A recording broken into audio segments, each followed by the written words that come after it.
How's it going? This is Hector Plays Video Games, where Hector plays video games is pretty much all I do.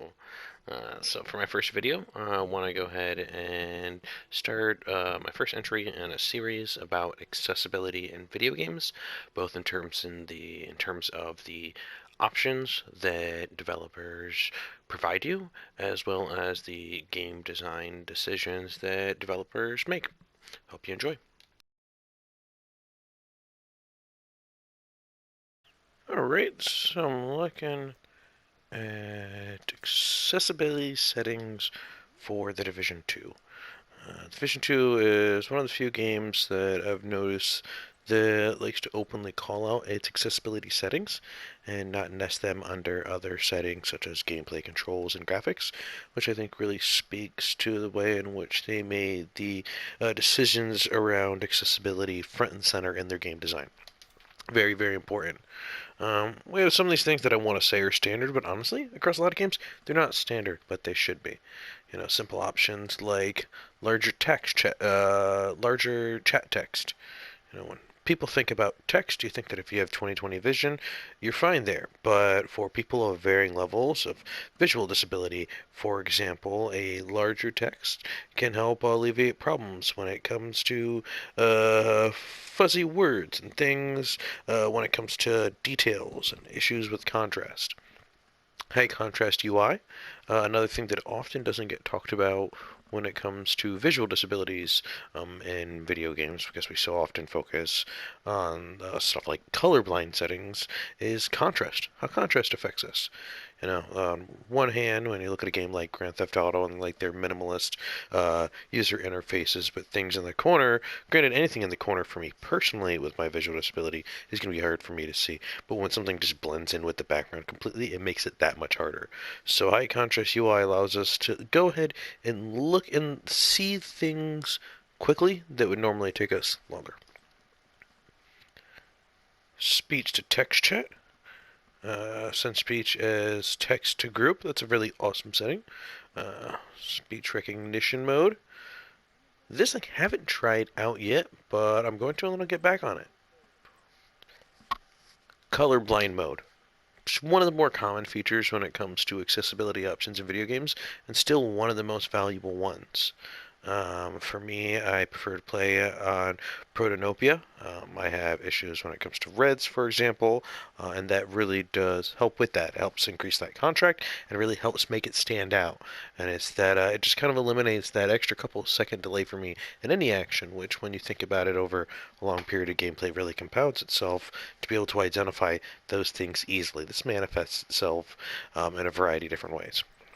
Being able to change the subtitle text is phenomenal, because a lot of times when adjusting settings for various video games, you're really doing it based on your TV. But what if you're somebody like myself that moves to a couple different TVs in your house with your system? The one in my living room, I need to be able to have larger text on it because I'm farther back. The one in my living room, slightly smaller text can be just fine.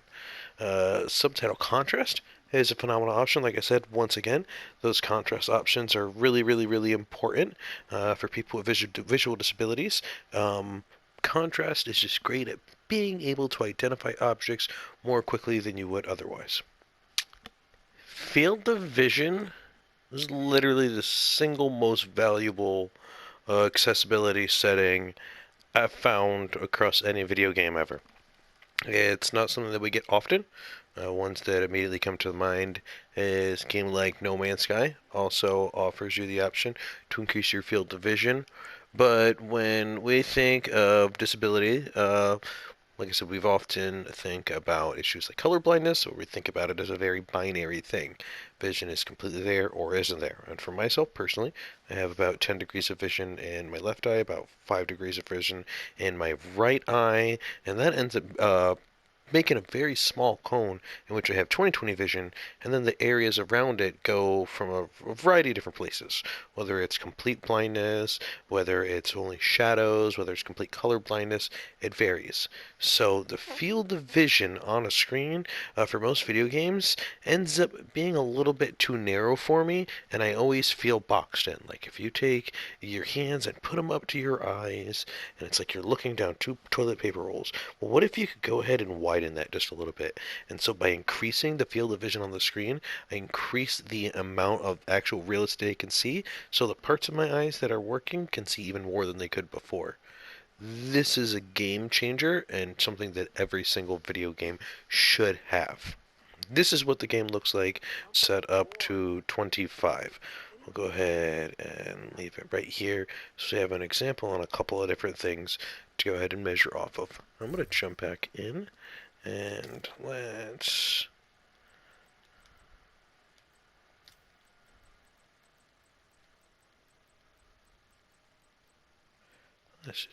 reduce this. Let's take this down to none. Back out. Do you see the difference? That tree on the right is almost completely gone. And for somebody with limited field of vision, that's the difference between enjoying and feeling capable at a game and not enjoying a game and feeling like you can't do anything. Let's try this at 15. 15, you pull up just a teeny bit more, a little bit closer, a little bit better, and max it all the way up to 25. There we go. Now we actually have more view right here. This right here literally creates an environment where I, as a disabled gamer, can feel competent, can feel successful, and can truly enjoy the video game. It's invaluable and something every single game should have. This is another reason that I love the Vision 2 and its approach to accessibility and my experience with it as a disabled gamer. So many games go just with a minimap or compass, some combination of two. And so in Division 2, we have that on the top right. You have your standard mini-map right there. Other games, you think of something like Elder Scrolls Skyrim, for example, has a compass at the top. These are things that are off in your periphery that you have to, if you have limited vision, you have to avert your gaze from the center where action is to a corner of the screen. And it might not seem that far, but me right now, if I look at my character on the screen, I see him, I can move the camera around, I can focus on him, I can't actually see the map in the top left corner of the screen, and I'm not even playing on a big TV. This is a 32-inch widescreen Samsung. It's nothing fancy.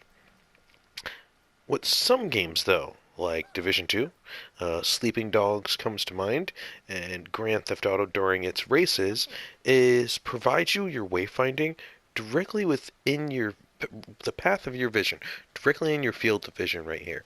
And so instead of having to look away, at the map in the top left corner of the screen and take my eyes off the action, take my eyes off of the awesome, beautiful work that these developers and artists have done, I can go ahead and just follow this well contrasted line here in the middle of my screen that walks me through and gives me some rails to operate on so that I feel as successful as possible and I enjoy my game as much as possible. Because for myself, as a disabled gamer, there's nothing more frustrating than coming up against the boundaries of your own capabilities, especially when you realize that there are some simple decisions that developers could implement to go ahead and remove those barriers for you and increase the amount of people that can enjoy their games.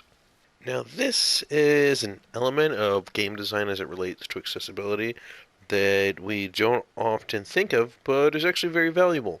And it's the ways in which the tools that developers give your character can aid those who may have trouble navigating situations with limited physical capacities. So, for example, the scanner in Division 2. This game is a beautiful game, very realistic lighting. You often end up situations at various times of day. It's not always well lit, and for somebody like myself who already has a limited field of view, dark parts of the screen with low contrast, that can make it even more difficult. So something like being able to use the scanner like this, boom, that goes ahead and identifies where enemies are on the screen. It's very valuable. It services me as a gamer with a disability, and it doesn't break the immersion, which is one of the most important things. Everybody and ability become okay with it. You understand it, you feel it. It sucks, but it's a part of your life. But you never want to have that forced on you, having to go ahead and be okay with being disabled on your own grounds. Just like I don't want to get exploded like I did just there. All right, well, I guess that's probably about as good a time as any to end. Me getting killed because my lack of being able to tactically plan, as opposed to me getting killed because of lack of accessible, empathetic, and thoughtful design decisions by developers. It's one of the reasons that I love The Division 2. For myself, I was diagnosed with choroideremia. It's a hereditary retinal degenerative disorder in my late 20s. It's something that I was actually being impacted by most of my life from my adolescence, and I just wasn't fully aware of what was happening because it was so slow and progressive. And video games has always been a respite for me, a place for escapism and emotional support. And I really appreciate the game developers that think about uh, all video game players and are truly inclusive in their design decisions, the options they offer, and the way they approach game development. Because it allows people like myself who have a little bit more trouble with a heavily visual medium to go ahead and continue and enjoy it in a satisfying and fulfilling way like I've had in the past. It's invaluable. So I hope you enjoyed my video, and if you'd like to see more of this, please hope you subscribe, click like, share out to your friends, and I'll talk to you later.